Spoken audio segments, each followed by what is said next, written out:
Well, theology nerds. Guess what? Today on the podcast is the one and the only Robyn Henderson-Espinoza.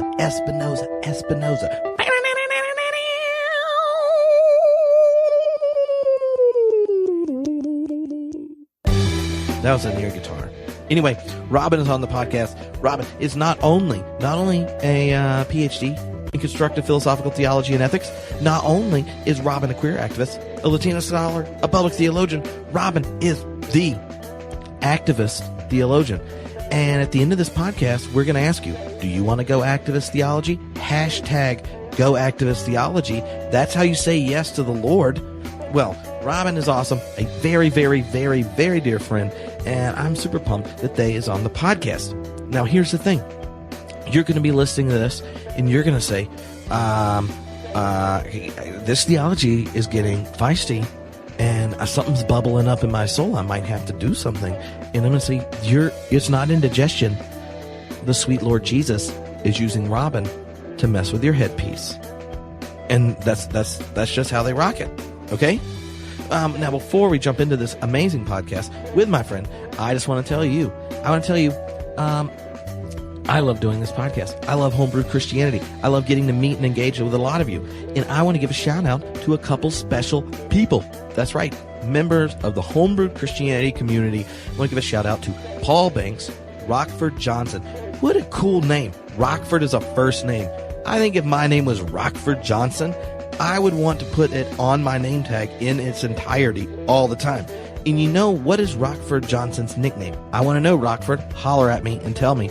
Well, Paul Banks, Rockford Johnson, Jessica Babcock, members of, boom, the homebrew community. Those are the people that donate each month to keep this happening and to be a part of our Facebook group and to get lots of extra content and such. If you want to be as awesome as Rockford Johnson, which I don't know if you can. I mean, even Paul Banks. No, I never. Paul Banks is like, I want to be nicknamed Rockford Johnson. And Jessica Babcock is like, whoa. I actually have no idea how any of them feel about their names. But I know how I feel about them. And I know how they feel about you. They donate every month to keep this happening. So if you want to be a member of the Homebrewed community, go to, no doubt, homebrewedcommunity.com. And you can join and then get access to lots of extra goodies. So, yeah. And guess what, members? There's some exciting new things coming your way soon and very soon. I can't tell you right now because it's a podcast intro. And I've heard that sometimes I take a long time in podcast intros.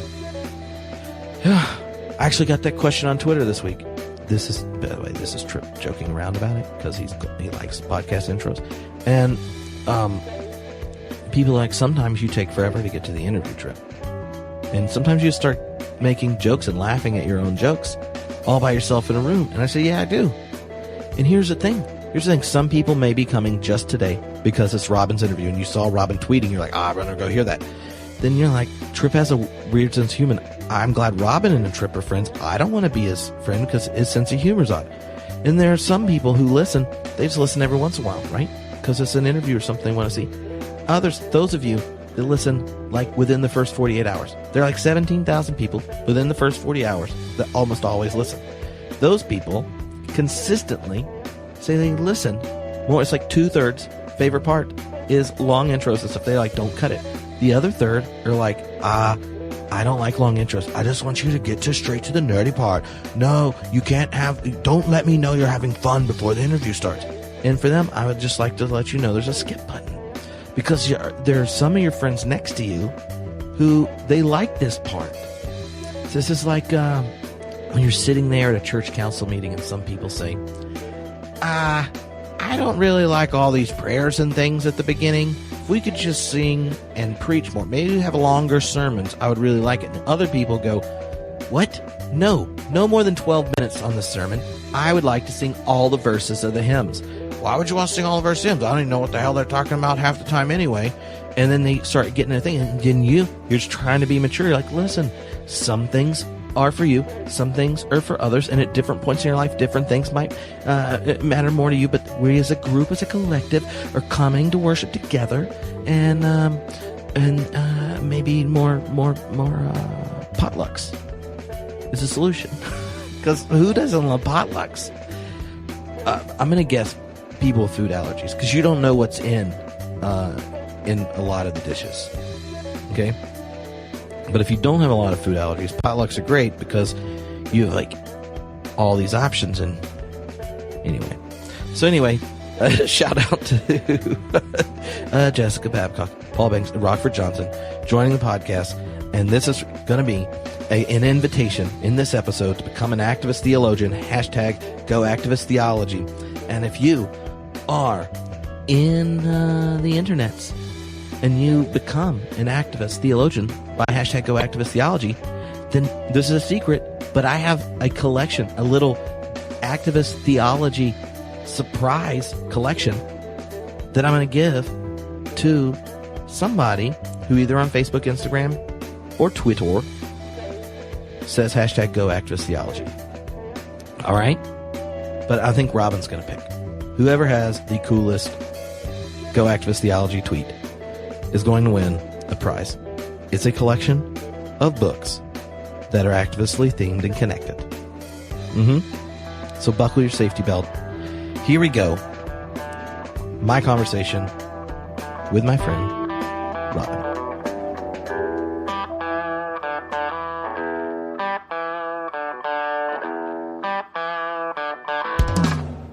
What is up, theology nerds? This is Tripp, and today, basically, you're about to overhear two PhD nerdy friends talking because Robyn is on the other end. What is up, Robyn? My favorite activist theologian.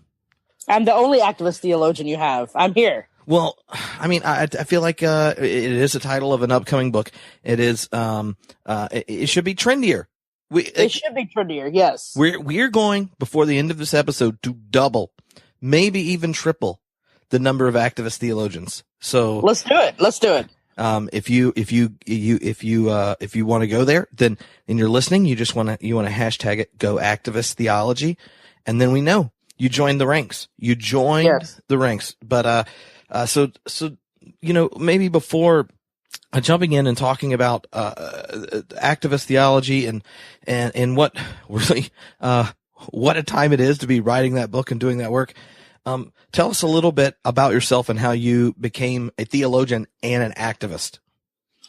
Yeah, both good questions. I became a theologian because I was interested and still am interested in the big questions in life. And so in high school, I started reading theology, and I started reading the heavies, Martin Luther and John Calvin. And I was at that time trying to figure out, what did it mean to be Baptist in the world? Mm-hmm. And what did it mean to be a Texas Baptist? And what did it mean to be born of a Mexican mother, and a white father? And so like, how do I work out my mixed raceness and my orientation in the church as a queer person? And so I really started just sort of reading Reformation theology and was trying to discover who I was in this universe, right? I think I'm not alone in those questions, or even in the search of trying to answer those questions. Though being a Texas Baptist reading the Reformers, not surprising. Wanting Calvin and Luther to help you figure out a queer identity within the church.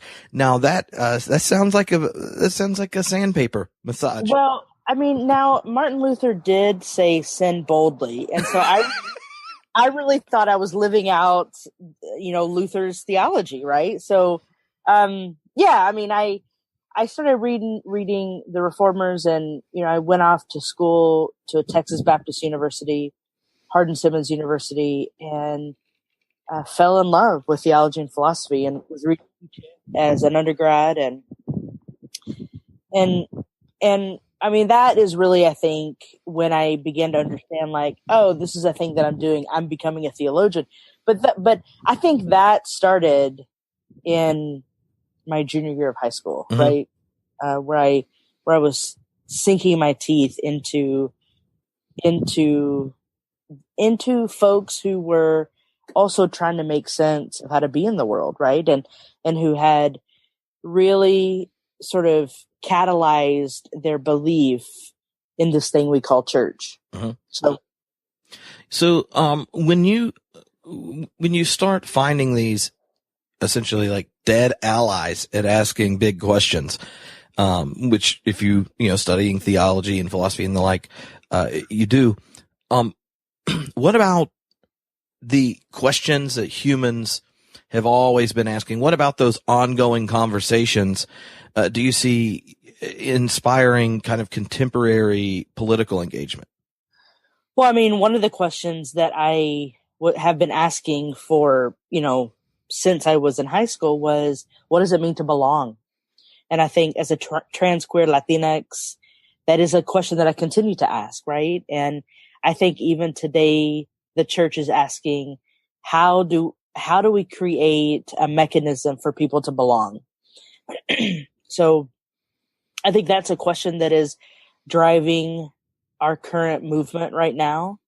What is belonging, and how do we actually create a togetherness in community? So this question of togetherness and belonging have been haunting me, for over 2 decades, right? Mm-hmm. So what role do you see the recognition of difference playing in that togetherness? Right? Like, cause I think a lot of tension that comes up in any type of community, but either in activism, in activist communities and in religious communities, there's this sense of togetherness, but the difficulties we're starting to see emerge are how can we be one and not the same at the same time?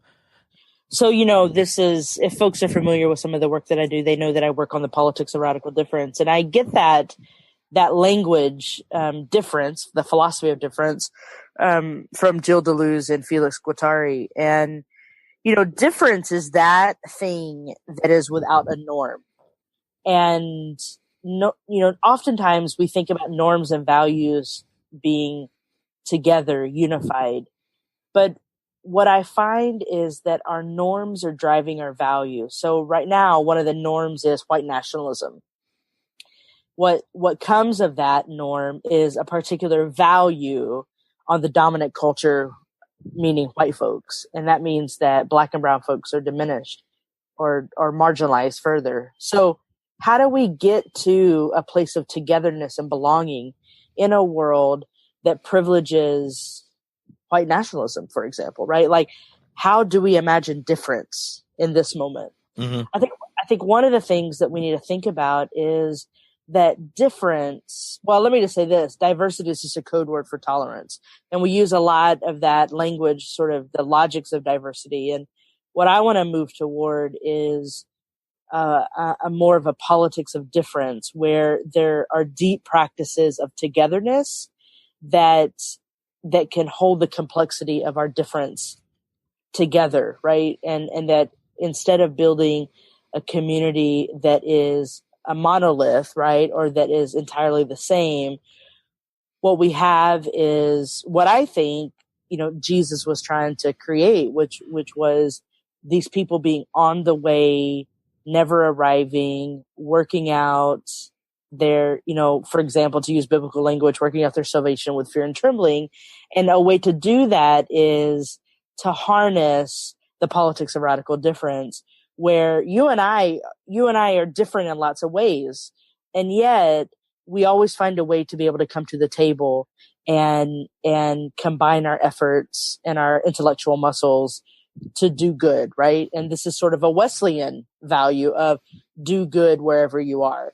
And so I think if we can engage in the politics of radical difference, build a togetherness in community, and do this Wesleyan mantra of doing good wherever you are, we might be able to shift the movement. Mm-hmm. So I don't know if you just think up very tweetable phrases on a constant basis, but if I was editing activist theology, I would have already written down for really sweet picture quotes, because Instagram loves those things. And yes. Anytime you can have a quote on Instagram that's not like Meister Eckhart, I'm in full support, because the number of Meister Eckhart picture quotes just kind of creeps me out. Like, and I love Meister Eckhart, but the man was born too early. He needed Instagram. But you said our norms are driving our values, And then you said diversity is a code word for tolerance. Maybe you could unpack both of them and start with our norms are driving our values, because I think I found that a powerful insight, and I could imagine without giving some examples and pointing it out, people just could easily pass over and go like, says something about white privilege. Yeah, there's lots of racism. That's bad. I'm against it. So I go Robyn. So can you kind of unpack the way that norms drive our values, and when those values are just part of the assumed world and reality and truth that we have, we end up being blind or unaware or unable to see, what's right in front of us. Mm-hmm.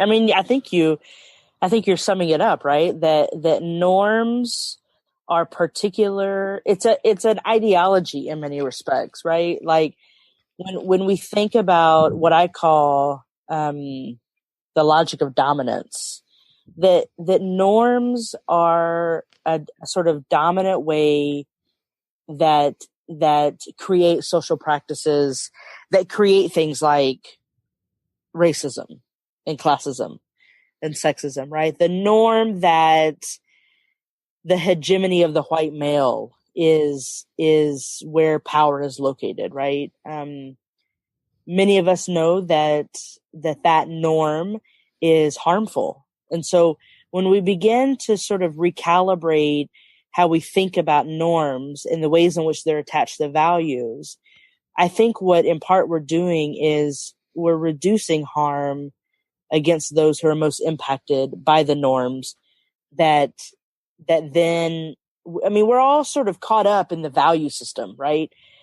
We all capitulate to the logic of the norm and the values of that norm, that normative system. And what I am trying to do around the politics of radical difference is to not just minimize the capitulation to the logic of the norm, but radically unhinge norms from values, so that what we're creating as a value system is a value system that is rooted in our own story of difference, mm-hmm. that helps us create a togetherness in community.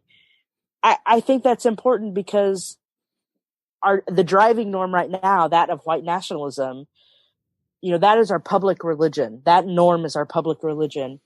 And every religion has a liturgy to it. And the liturgy to our public religion of white nationalism, which is our norm, is a liturgy of violence, right? It's a culture of violence.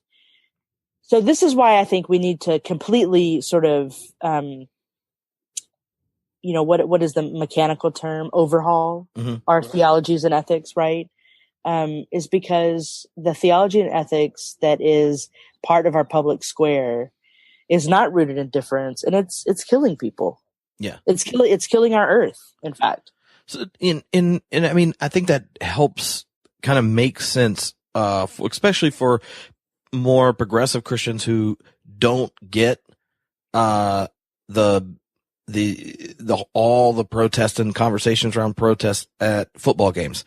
Like, right. Like if you are a progressive Christian, you're sitting there going like, how does this other half of my family have no clue what's going on, and why do they think that this is somehow related to, like hating like soldiers? Like this is unrelated to soldiers. It's right. Like you have this like idea in your head where you go, what is it? Like you can't it's not like you're sitting there defending the right of cops to go kill black people. Like that's not what you're doing. You're acting like something, the meaning of something is unrelated to the very people doing it and what they said they're intending to do. And right. Cause you can't admit, right? It's like we can't admit in the liturgy of American violence, that is just, why do we like football so much? I don't know. Right. Right. Like you can't admit there that the violence that's contained on the field is also something that is not contained in communities of color and poverty, right? Like if you admitted that was the world we lived in and the America that was being celebrated, like you'd feel obligated to do something about it, or it should change or whatever. And so we have to like inscribe acts of protest into other narratives that we can then dismiss. Right. But even here's what's fascinating. I mean, these are the tendrils of neoliberal capitalism in many respects, right? That and we have to remember we are dealing with empire, and so patriarchy, militarism, and capitalism, those are the three prongs of empire. And yet, in as much as we are making a move of protest, let's just use the NFL as an example, that because of patriarchy and militarism, it trumps, no pun intended, but it trumps the very act of protest itself, right? So this is part of the ways in which the entanglement of oppression and empire work, right? Shifting optics of empire will be a lifelong journey. So when you kind of talk about this as like that the norms are things that need to not just be modified but supplanted in a sense, like we need this big shakeup and that kind of thing. What you were describing reminded me of when Badiou's talking about the nature of political revolution, and that a lot of times the people that are guarding the norms, and you're kind of born into a world where there is a structure and order to reality, and there are certain things that have no place in it, and there's all the things that have a place in it, and they're all experienced though as just one, like they act as one true reality. And over time you might switch one little belief out here or one truth, or you might, I don't know, add a letter of people you accept to your congregation, but you don't know about this new letter. And as long as that letter's not on a bathroom, I guess it's okay. But like, you're not really changing the norm. You're slightly modifying it or whatever. But in some people, their activism is just accept this new thing or this one additional piece, or we'll finally get to this more perfect union if we do this one thing. And then he talks about revolutionary experiences as ones where the boundaries of this set of beliefs, these norms that act as just one monolithic truth, when those boundaries become porous and they're revealed to be arbitrary decisions that were made before you and that you inherited, and there are vast people experiences and realities that are excluded from it, that then you're in a situation where something new can emerge, and that there's this tension at the heart of progressive politics for those who are invested in, modifying and fine tuning the, what is currently functioning as the dominant discourse and norms. And those are like, this is a really bad investment. You get a few more people accepted or redistribute 2% more of our income, and all you've done is prolonged a system whose foundation is problematic. Right. And I wonder how, how would you describe those two tendencies in progressive religious communities? Because I've experienced a lot more of the former than the latter, Christians, and then I have a lot of friends that are theologians and stuff, and activists that are wanting the latter, and I wonder how those groups relate and how you see or experience that tension in the church. Yeah, I mean, so I feel like my daily life, like you're describing my daily life, right? Of talking with white liberal progressives on the one hand, and on the other hand, dealing with folks who are radical revolutionaries, and the two never shall meet, right? And the reason I think is both sides are dangerous, right? Both polemics are dangerous. But, I think what we need to realize is, in particular, white liberal progressivism is part of the liberal project.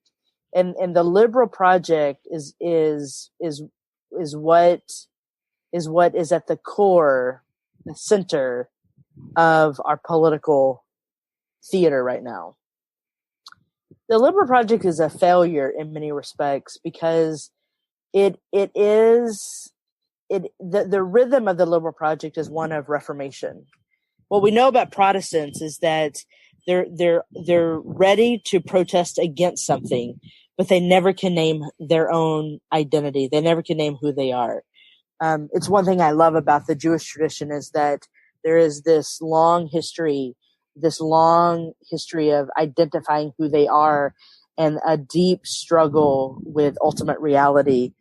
And I think we need to figure out, because I am a child of Reformation theology and a Protestantism, we need to figure out whether or not we're going to continue to invest in the liberal project, or if we're going to build a bridge so that radical revolutionaries who in many respects are anarchists and anti-fascists, we need to figure out if we can build a bridge and try to create some sort of togetherness. I think that some of it is, the modern liberal theology, as rich as that tradition is, it's still sort of advocating, I think, for a root system that is a reforming system. How to dismantle the liberal project so that we can create a greater porosity in our theological and ethical thinking, so that revolution is not so polemical, but is helping us create a relationality that is generative. Because I think that's what the liberal project doesn't do. The liberal project isn't generative; it's simply reforming. So that's just my 2 cents about a reflection of my daily life when I talk with people. So maybe you could put flesh on your notion of activist theology and how it led to your participation in leadership in Charlottesville. Like, where were you as a theologian, a faith leader, going into an experience, I think for many crystallized what others have been saying for a long time, right? Like, what was that experience and being a part of the resistance there kind of brought to the surface, gave you clarity on an experience that is something you can continually reflect on? Yeah, I mean, I guess I don't want to balkanize Charlottesville because I've been fighting white supremacy for many, many years and have been in the streets fighting for queer rights and whatnot. So I don't want to make Charlottesville a thing in and of itself. Charlottesville is a symptom of a larger reality. I 2 weeks later, I was in Berkeley fighting Nazis on the ground. And I think both of those experiences, what it taught me is that if we don't have an organizing infrastructure to mobilize people, then our politics will remain in this meta realm that will not have tangible outcomes and that will not affect policy. And so, this coming to the ground and fighting Nazis literally has turned my life upside down in many respects and has proven to me once again that our theologies and our ethics are cloaked in a framework of white supremacy, and that this is why I think we have to disentangle norms from values and advocate for the politics of radical difference. It's not just about statues, right? It's about a narrative that this country tells itself that statues are just a hallmark of memory past.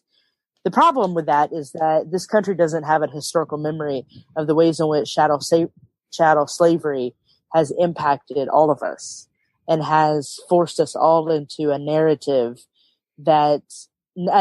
whose social practices reinscribe the very thing that the statues represent, right?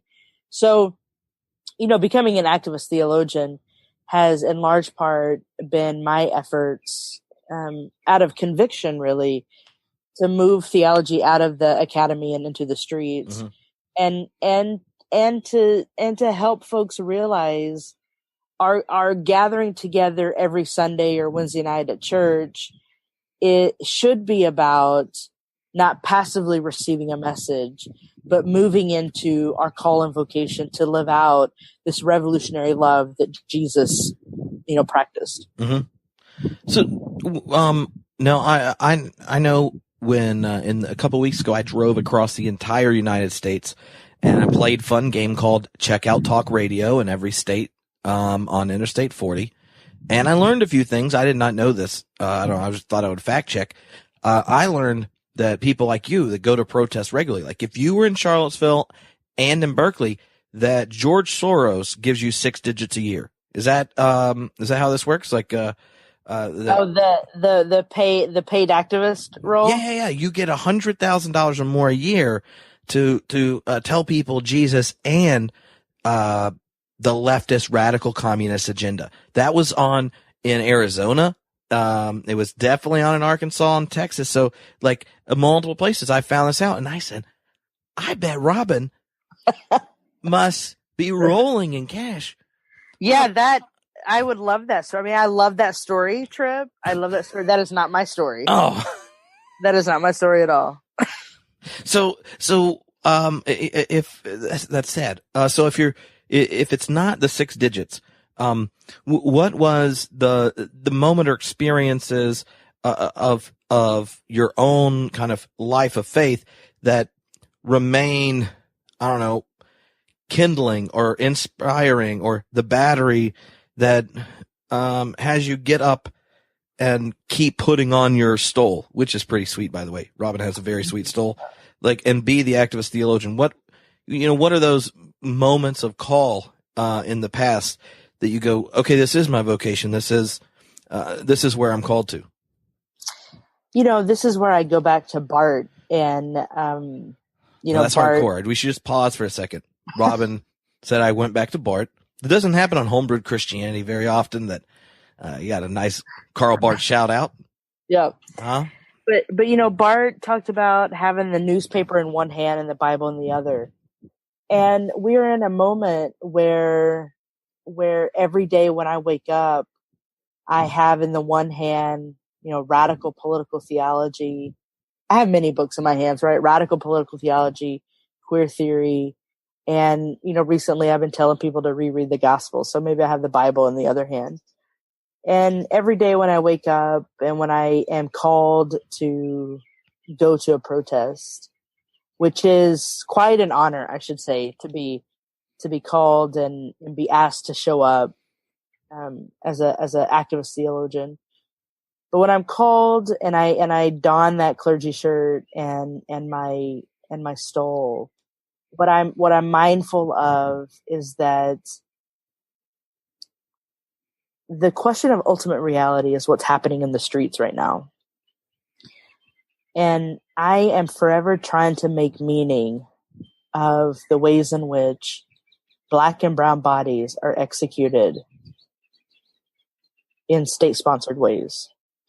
And my showing up to a protest to fight white nationalism in all of its iterations and police brutality is just my effort to live out my call and vocation and be faithful in the small things.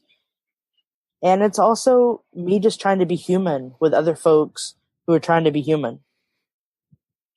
So for those that, who haven't had as many of these experiences and things and met people across the country that are a part of a growing kind of religious network of activists, like, who are some of the people that you think people listening to this conversation should check out, follow, pay attention to stay informed about what's happening in the grassroots? Yeah, I mean, I look to people like the Anti-Police Terror Project in the Bay Area, and I look to people, Terha Ak, I look to Kat Brooks, I look to Deborah Avery, I look to Nancy Armstrong Temple in the Bay Area. In the South, I look to, folks who are organizing with song and sister song and, working on behalf of Black and brown bodies and reproductive justice.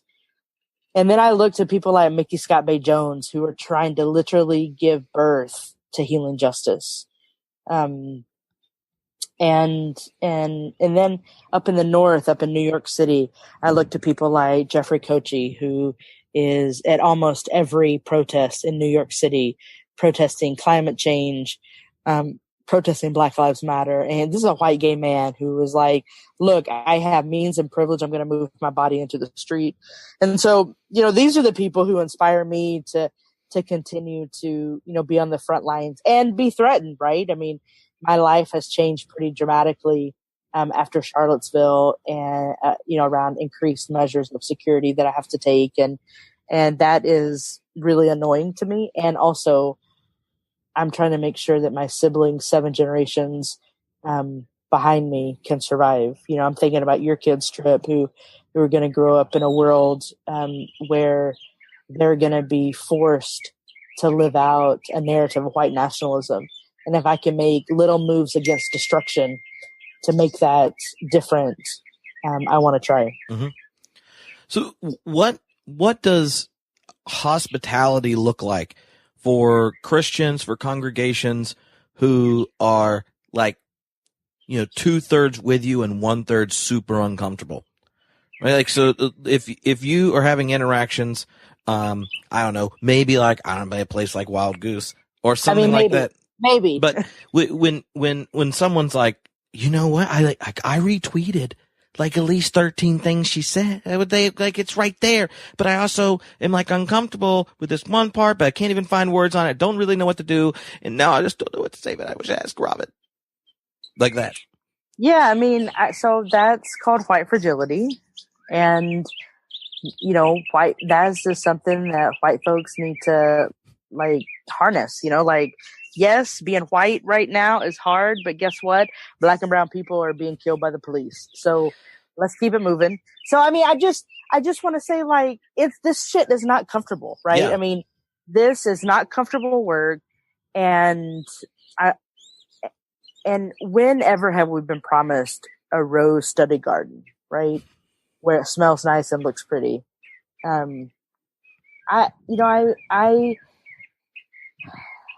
Life is not intended to be comfortable.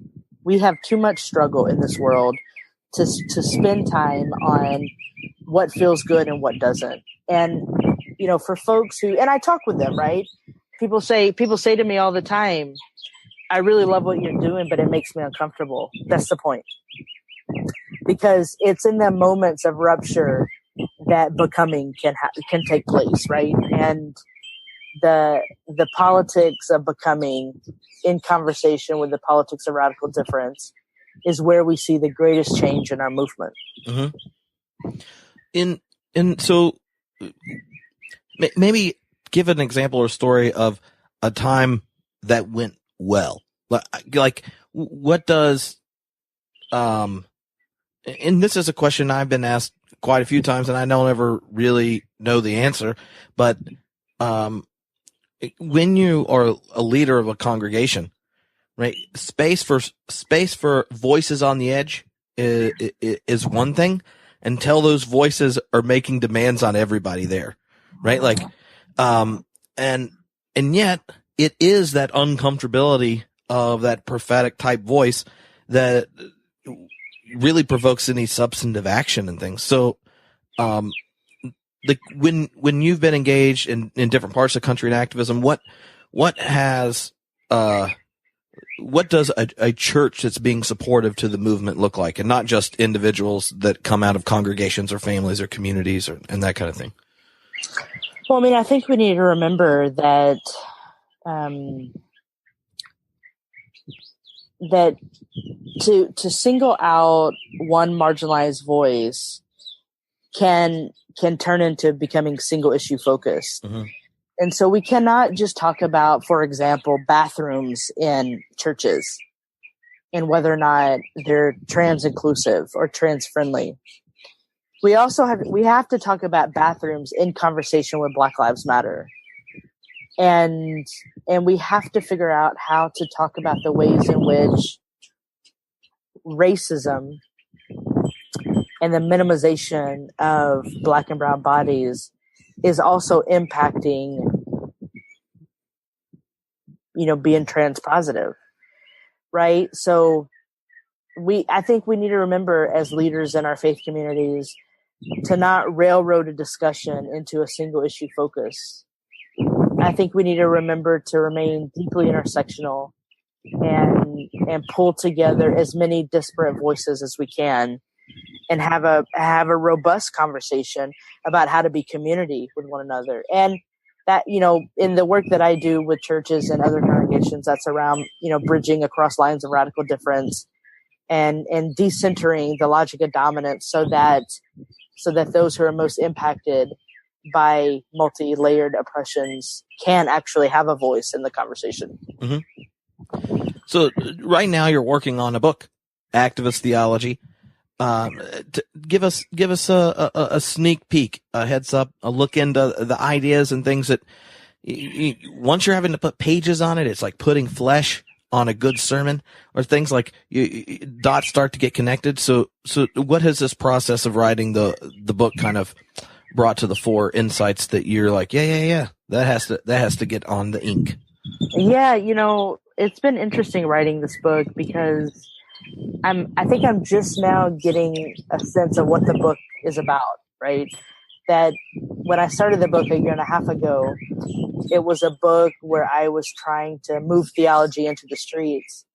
And now the book has really become about really reframing theology as activism and looking at, the science of interpretation or hermeneutics and looking at the ways in which we understand our theology and ethics, and trying to really liberate theology from the halls of academia and putting theology back into our communities. And for me, that's the streets. And so it's been a process of recalling memory of being in the street. It's been a process of how do I translate those experiences into theological themes? I've spent a lot of time in my head thinking about Advent and incarnation and the ways in which really my moments of protesting are moments of incarnation, and remembering that even in this struggle, even in this moment, that God is most necessary and most present in the workings of the struggle. And really thinking about the in-between space between oppression and liberation. And that is the salient place that we're trying to get to, right? And so I think that in many respects is the place from where I'm writing, that in-between space. And I'm constantly being pulled back into narratives of oppression, and I'm being called toward collective liberation, and yet I write in that in-between space, or the space in Nepantla, as Gloria and Sadhguru would call it. So, tell us about your vocation. We have this, there's this wonderful status, that we share called doctors. And, I basically that means we have student loans and, we're faithful. Yeah. Like that. Yeah. Eventually the cumulative effect of our student loans inspired us to finish. And now we can talk about things most of the people in our lives don't want us to talk about for extended periods of time. Right. But the academy is changing, the church is changing, and a lot of those who began a career because we started reading theology in high school have degrees without jobs that right. we thought were there. Just like people start divinity school and then there's not a church and that kind of thing. So describe your improvisational process of coming to understand your vocational situation. Yeah, that's a great question. I mean, I feel like every day I'm making it up, but I, spend probably 90% of my time on the road traveling and speaking at the invitation of churches and community groups and whatnot. and I do trainings and I help folks understand the theologies and ethics they are embodying in their communities. And I'm basically teaching without a classroom, right? And I do lots of public writing on places like Religion Dispatches, Sojourners, and Huffington Post. But my vocation really is in the act of translating theory to action. That's really my vocation. And I do that in the church and in the streets. I do that from the pulpit or wherever, and it's a non-traditional way of being academic, but I'm really trying to reshape the ways in which we understand academia. Mm-hmm. And what it means to be an academic in the 21st century. I'm just trying to be with the people.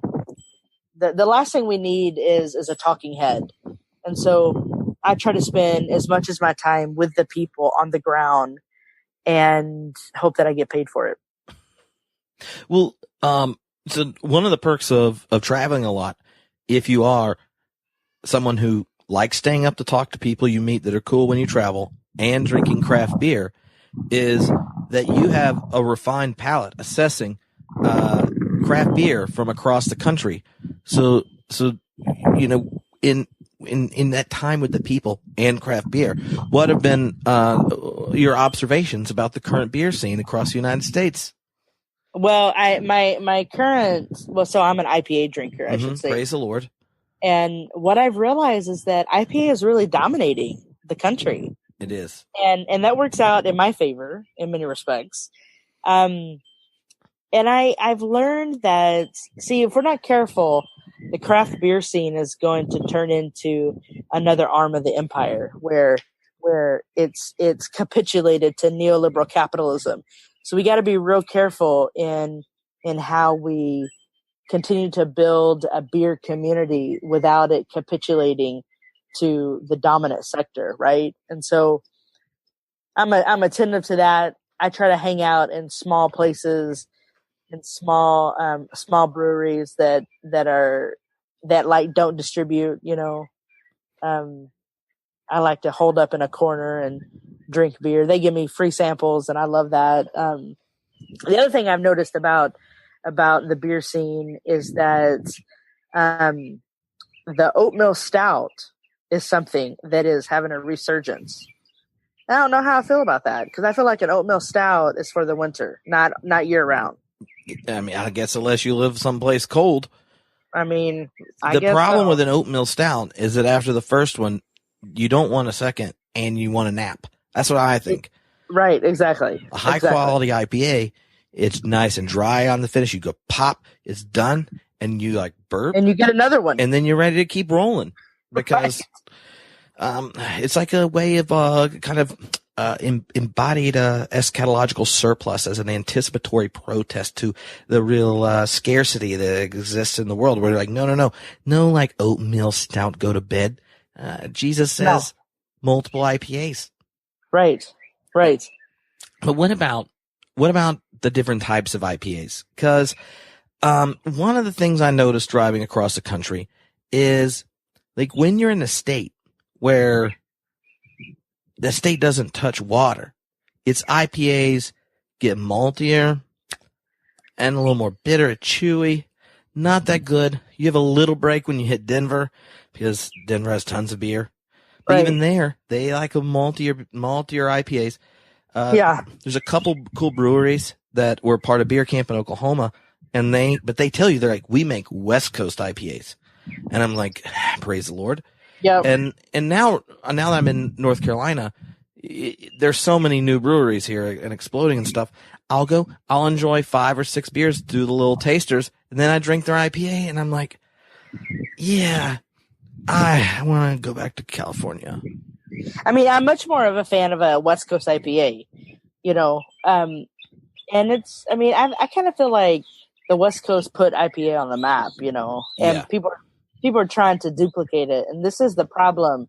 This is a problem with duplication, is that if we're not invested in the politics of radical difference in our IPAs, the repetition will continue to repeat the norm. Uh-oh. What we need is we need the repetition to repeat difference, not the norm. Well, I really just wish one brewery in Raleigh could do repetition to West Coast IPAs well, because I feel like they stick a bunch of hops in there for dry hopping, but it tastes like grass because they leave it in too long. Or I have a bunch of theories as a home brewer as to how they manage to fail on a style that, like, isn't that hard to make. It's not that hard. It's not that hard. I want to go to the brewer and say, you have an excellent Saison. You have these barrel-aged beers here. They're great. You made a cream ale, hard beer to make. And then there's this beer. And then you fell on the IPA. I mean, look, this is where I'm going to exhort you as a theologian, from theologian to theologian. I exhort you to go talk to that brewer, because when I roll up in there in Raleigh next summer, I want to make sure that you and I both are drinking fine IPAs. That's what I'm talking about. I'll say, look, Robyn's coming, and do you want to ruin it? Right. Because you don't want to see an angry queer up in there. No, nobody wants to do that. You should dry hop towards excellence. That's right. That's what I'm saying. Well, the last thing I wanted to ask is, I know you are a bibliophile. So what in your newest bibliography of things popping in your head, what recent texts have kind of inspired, engaged you, ones that you say, guess what, theology nerd, put this on your reading list? Yeah, there's a book that is called Resistance. Let me find it, because it's a great little book that everyone, I think, should have. The Resistance Guide: How to Sustain the Movement to Win. Resistance Guide: How to Sustain the Movement to Win. The other book that I love is Antonio Gramsci and the Question of Religion: Ideology, Ethics, and Hegemony. Get those books, read them. Sweet. And there'll be links in the blog post. So where should we send people to find you, to invite you, to partner with you, support you? Where on the interwebs shall they go? So, so you can find me on my website, irobyn.com. That's the letter I, ROBYN.com. And then, of course, I'm on Twitter at irobyn.com, Instagram, where I post books and beer and bourbon and my travels. That's my handle there, is irobyn.com.